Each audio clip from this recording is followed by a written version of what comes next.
One of the ways you have to fight climate change and habitat loss is you have got to find a way for the people living in the most biodiverse, vulnerable areas to earn a living that is not based on resource extraction.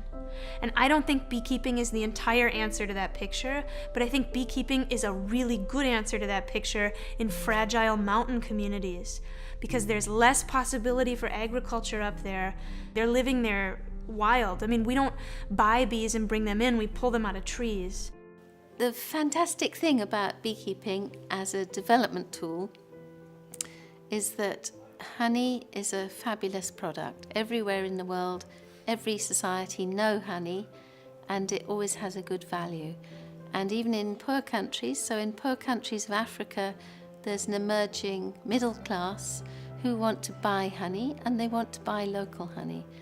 So even the most poor people living in the most terrible, destitute circumstances in poor corners of Ethiopia, they can produce this honey, and this honey is world-class commodity honey. What other product could those very poor people produce that would be the same quality as the honey that's sold here, or even better, because there's no residues of any agrochemicals in that honey. It's very high quality honey, and there's a good market for this. Good honey will always find a good market.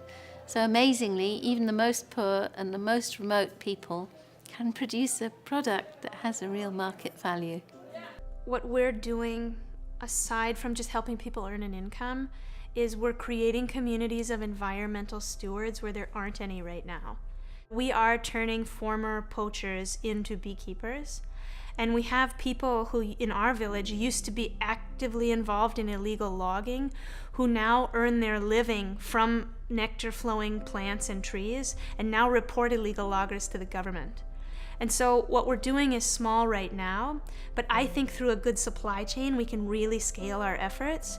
And then what you're doing is you're creating communities that are dependent on something that makes the environment better, rather than something that depletes habitat.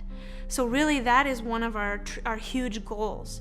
And it's really important where we're doing it, because the forests of Western China regulate the Asian monsoon system, which affects the climate of 3 billion people. So if you can make an effort like this scale across Western China, and you have villages that are dependent on something other than logging, that to me is where the environmental impact is. We are not as focused on trying to change bee health because we work with an extremely healthy population of Serrana bees. Serrana bees aren't affected by varroa mites. If there's a problem in the hive, they abscond. It's a very different story for us. What we're trying to do is to create people where there's an economic incentive to protect the environment. Let me tell you the story of one beekeeper that we worked with. This is in Amhara state in the north of Ethiopia, where people are absolutely destitute.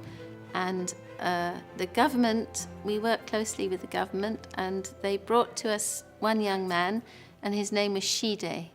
Shide had a wife and 3 children, and his children, they were just very young, but still they were being taken out of school sometimes and having to work as hired labor to raise income for the family. And when we first met Shide, we asked him about his background, and he had about $170 of cash income in the previous year. So that's a lot less than the $1 a day that we often hear about. So he came on one of Bees for Development's training courses, and we taught him how to make a very simple top bar hive from bamboo, make it himself. And in January last year, he made his first honey harvest, and he harvested honey which he sold for about $40. So I think you can see $40 for a whole year. He had $170. His first honey harvest was really a tremendous source of income for him. So he was very happy with this new way that he has the power to make his own income, and he went on to make more of those beehives himself and do more of the beekeeping. And we know that this money therefore enables those children to stay in their school, and education is what in the end moves people out of poverty. So yeah, we have lots of stories like that.